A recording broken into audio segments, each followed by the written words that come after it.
I'm so happy to be able to talk to you all and share with you the knowledge that I have about integrative medicine and how it can help patients and family members as well with melanoma. I use the term integrative medicine, and I'll go into what I mean by that, but really the goal is to see what you can do that might not be considered conventional. So for example, therapies like exercise, diet, lifestyle, stress management, and how those might impact your health either during treatment or after treatment, so really throughout the whole gamut of life. So integrative medicine can be found in the media in many different forms. I just give a few examples here of some different magazines and books that are out there and things that you might find on the internet.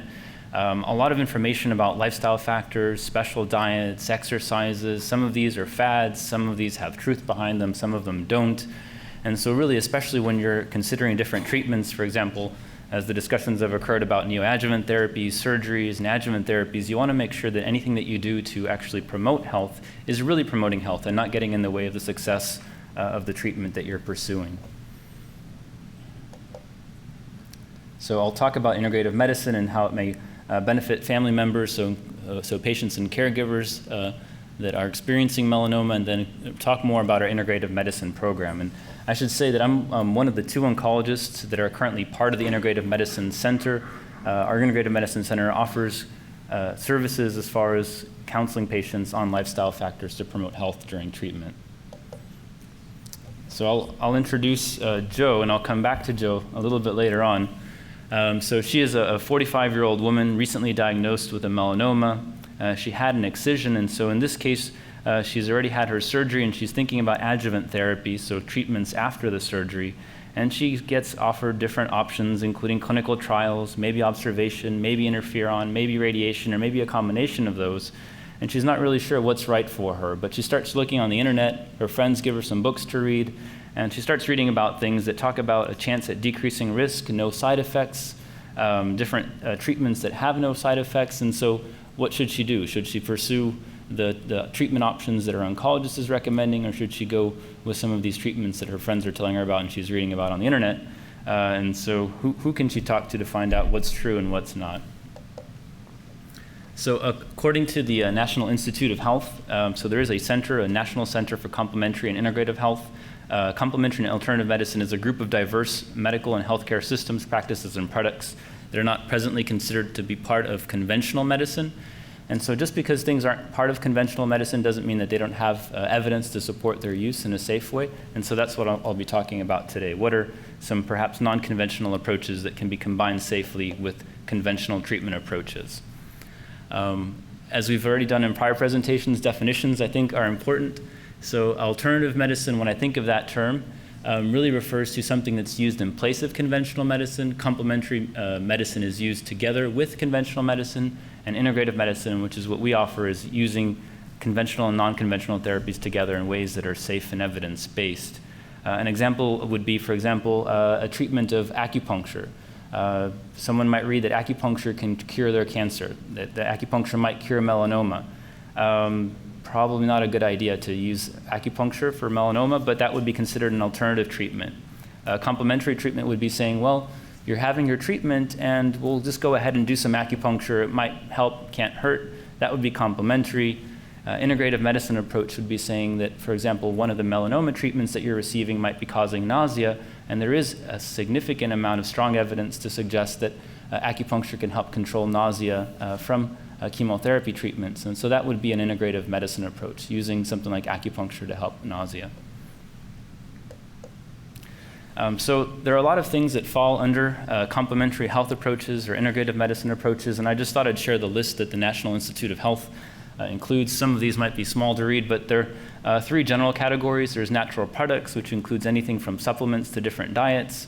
Mind-body practices, which include things like energy therapies, Reiki, all the way to exercise and massage. So very large, broad categories of practice, and for which there are varying degrees of evidence to support their use.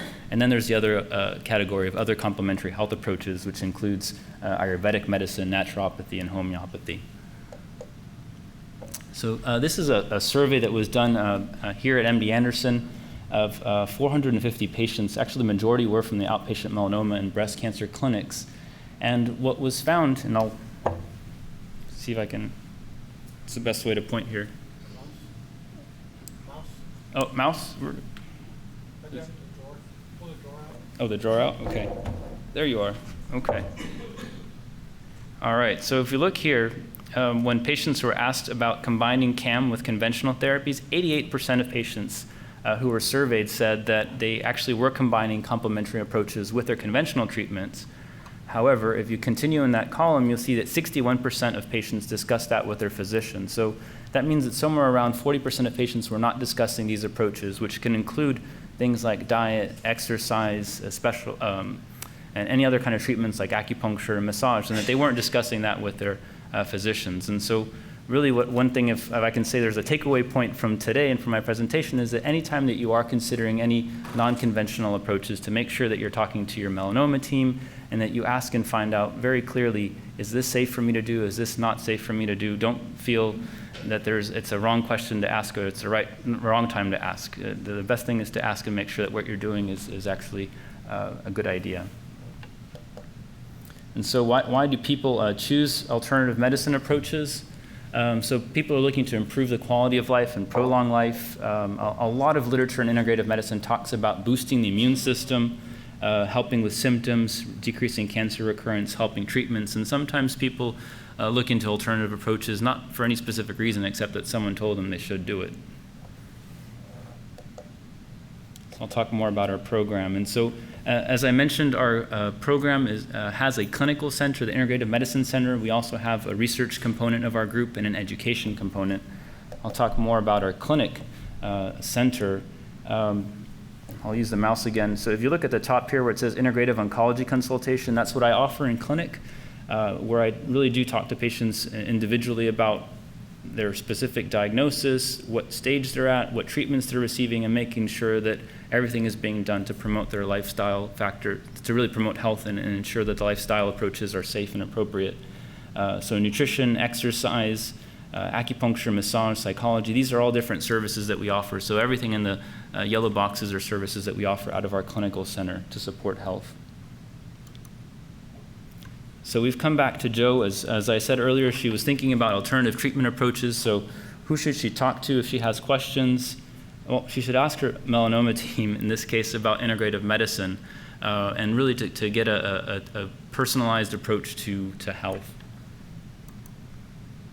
So in a consultation, so again, this would be an integrative oncology consultation. So for example, meeting with an oncologist such as myself, integrative medicine clinic, I would talk to patients about integrative medicine, herb supplements, nutrition, exercise, and we all meet as a team. And when I meet as a team is that I meet regularly with our acupuncturist, massage therapist, dietitian, physical therapist, psychologist, meditation consultant, and we really discuss individual patients and see what we can do in a safe and evidence-based approach to help support health during and after treatment. So I think it would be appropriate, I think it would not be appropriate to not mention herbs and supplements. So a lot of times there's confusion between nutrition and supplements, and supplements are certainly not a substitute for nutrition. And if anything, there's a lot of misleading information on supplements that are available out there. The label that I've highlighted here is the Food and Drug Administration label that should be on every supplement bottle, that says that this product is not intended to diagnose, treat, cure, or prevent any disease. I'm not singling out this particular product, but you can find any kind of claim on the labels of these products because there's this small disclaimer that's put on the back of the bottle. And so really these supplements come under the category of nutrition, and so the regulation is very minimal as far as what claims can be made for these products. And I'll mention one example. So for example, the medications such as trametinib, vandetanib, these medications have quite a significant amount of interactions, not only with things like grapefruit juice, but different supplements. And so it's very important to be sure that any kind of chemotherapy or treatments that you're using are not going to have interactions with herbs in these different products. And so those are important conversations to have. This is an example. A lot of you might have heard of green tea. It seems to be in everything right now, and all kinds of juices, cereals, And so there have been actually multiple cases reported of toxicity from green tea extracts. So nothing wrong with drinking green tea, but there are concerns that actual extracts of green tea can be harmful to the liver. The worst thing that can happen is that something like a green tea extract, which you're taking to promote your health, causes toxicity to the liver, and then that gets confused with toxicity to the liver from chemotherapy drugs, and then for some reason your chemotherapy drug is stopped because no one knows, and they think that it's the drug that's actually causing the liver toxicity when it's actually something like the supplement.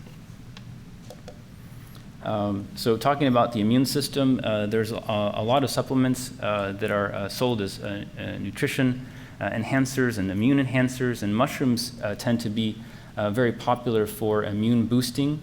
The concern is that a lot of the mushroom products that are out there actually are immune modulating. So some of these mushroom products that are sold as extracts can actually suppress as well as potentially enhance different aspects of the immune system. However, this happens in an unpredictable fashion. The study that I have available and I show here is a study that was done in women who had completed their treatment for breast cancer in this case. And the blue line that's there shows baseline immune system function. And so anything below that line suggests immune system suppression. Anything above that line suggests enhancement. And so really to eat mushrooms as part of diet is wonderful, but to take extracts is not something that we would recommend outside of a specific clinical trial approach, especially when you're looking at different therapies that are trying to modulate the immune system for your melanoma treatment. A lot of supplements as well, there are concerns about the quality of products out there. This is an example of Echinacea. In 10% of the supplements that were looked at over the counter, they actually found there was no measurable Echinacea.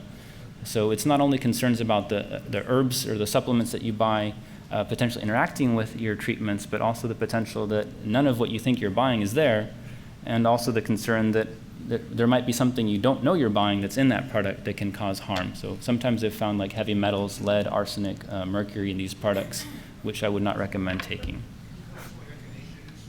Sorry, Echinacea? Mm-hmm. So Echinacea, it's actually, so I have here there's a picture of the flower. It's the purple cone flower. Where is it? And so there's a lot of different products out there as far as herbal extracts that are sold that have different parts of the Echinacea, of the purple cone flower, which can be the root, the stem, any really part of the flower itself or the whole flower product. And there have been suggestions that these can enhance the immune system. The concern is that it may or may not do that. But in this case, the study was not looking at the Echinacea function, but rather, was there any Echinacea at all in the product to start off with? So I just bring this as an example. This is a patient that came to see me in clinic. This is a list of supplements that the patient was taking in the mornings.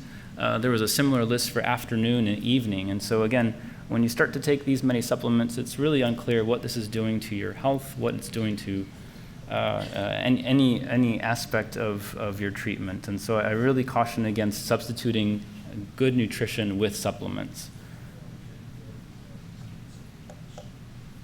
So antioxidants, I bring this up because there's a lot out there talking about the benefits of antioxidants for health.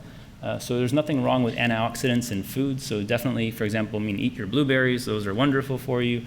But the concern is taking high-dose antioxidants as a supplement, especially when you're going to get a radiation treatment. This is one study that was done in patients that were receiving radiation for their head and neck cancer treatment. And what they found is that these individuals who were actually given supplements of vitamin E as well as beta-carotene to help to decrease the side effects of the radiation treatment were actually found to have a higher risk of recurrence. So it seems that the antioxidants are actually having not only a protective effect of healthy cells, but also the cancer cells, so protecting the cancer cells from radiation. Right now, it's really recommended to stop any kind of antioxidant supplements if radiation is going to be part of your treatment. So I'll talk more about integrative approaches. So nutrition and exercise, definitely the core to staying healthy.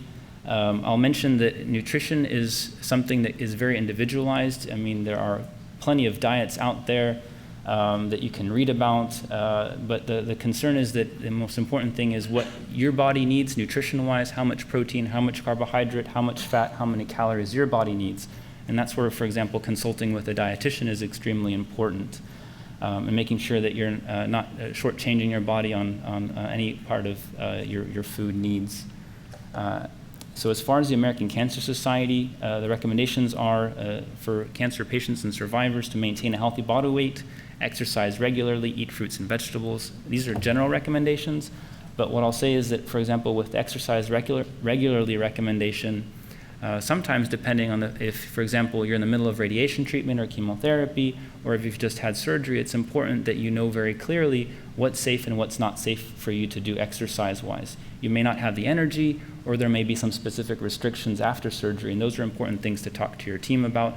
And then there's also the option of, for example, meeting with a physical therapist or meeting with a rehabilitation physician to make sure that the exercises you're doing are actually promoting your recovery and healing rather than causing harm. So acupuncture, as I mentioned earlier, there's evidence to support its use to help with nausea. It can also help with relieving pain symptoms, dry mouth, hot flashes, fatigue, and neuropathy. Oncology massage we also offer out of our center. There's been studies showing that it can help to improve quality of life as well as decreasing anxiety and stress.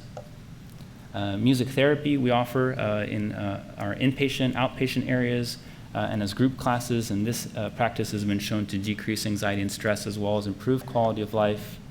And then mind-body practices like yoga, meditation, Tai Chi, and Qigong have also been found to be beneficial to decrease stress and anxiety.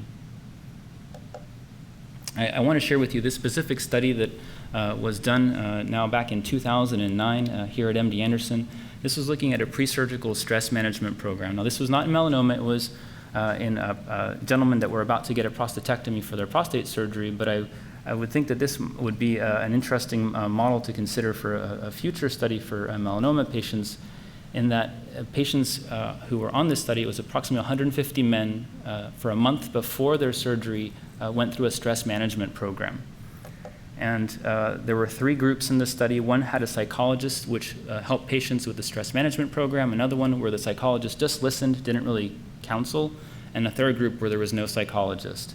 And I have the star here to show that in the stress management group, there was a lower mood disturbance. So really meaning that the patients were less stressed and anxious on the morning of their surgery after having this month-long pre-surgical stress management class. Now, the most exciting part of the study was that as well, when they compared patients at the time of enrollment and then after surgery, they found that, here again you have the star, that in the stress management group, there was actually enhanced natural killer cell function as a result of participation in the stress management group. So if anything, there's more and more evidence to suggest the link between stress and its detrimental impact on the immune system.